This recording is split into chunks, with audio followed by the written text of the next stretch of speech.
The Objective News Network, the emerging pundit culture of the news. Hello, this is John Hnatio reporting for the Objective News Network. At ONN, we use a research software called authentication to help us assure the truthfulness and objectivity of our news analysis by allowing our readers to trace back what we say to their actual sources.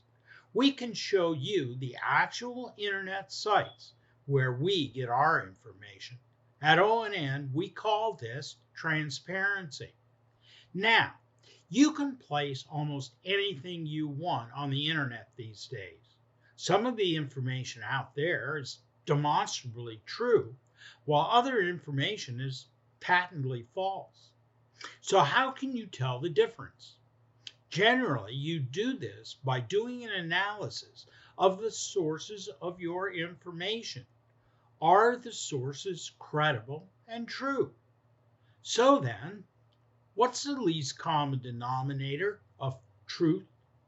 Well, when you think of truth, you think of facts, certainty, reality, veracity, accuracy, precision, and words like that.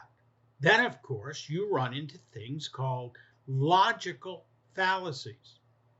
Now, our friends over at the Institute for Complexity Management did some research on logical fallacies. You can find their list of logical fallacies at this link.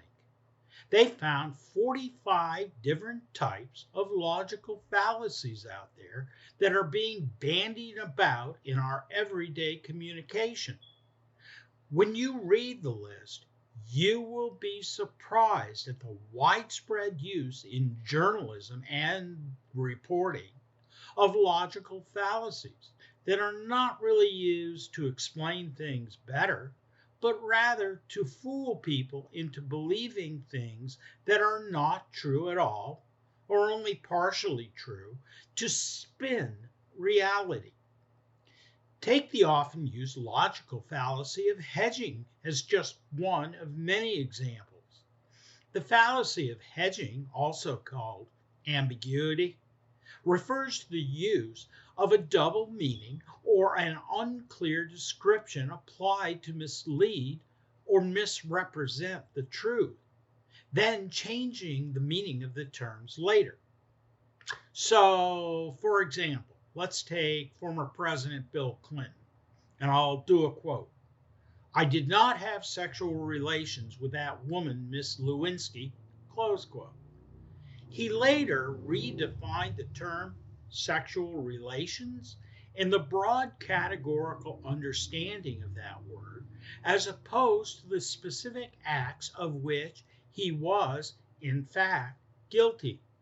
Now, there are very few journalists out there that have received any formal training in the rules of logic and the basic operations of what are called the syllogism and deductive and inductive reasoning. A syllogism requires a major premise, a minor premise, and a conclusion that must be true if the two premises are true.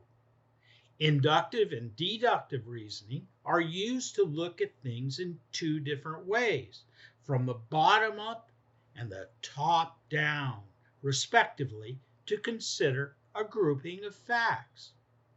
Scientists, unlike journalists, are bound by certain rules in doing their work.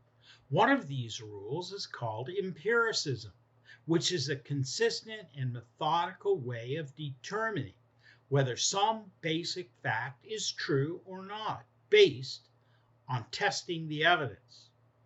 The closest analogies of this that I can think of in journalism are a factually supported backstory, in other words, the context of the story, and at least double sourcing of a story for accuracy before it gets published. But most of the time, this problem is sidestepped by reporting the beliefs and opinions of bellwethers and their detractors or supporters on the topic of this or that to create a story. This type of activity in journalism has given rise to a new pundit culture of reporting. A good example of this is a recent conspiracy story that we've reported on here at ONN, telling us that there was an organized plan to burn down production plants, food production plants, all across America. The story turned out to be false when someone bothered to look at the statistical evidence. Here at ONN, we default to the use of good research, logical analysis, and transparency to avoid becoming corrupt bakers of the news.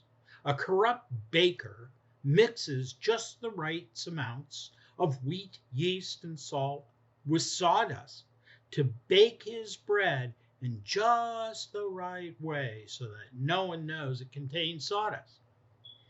That's why we use authentication as the backbone of all of our news reporting.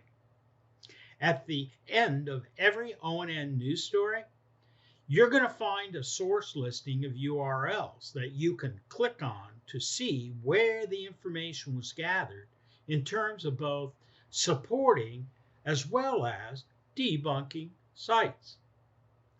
So, please subscribe to ONN for a news experience where we combine science and the rules of logic to see through the fog in the war on information overload.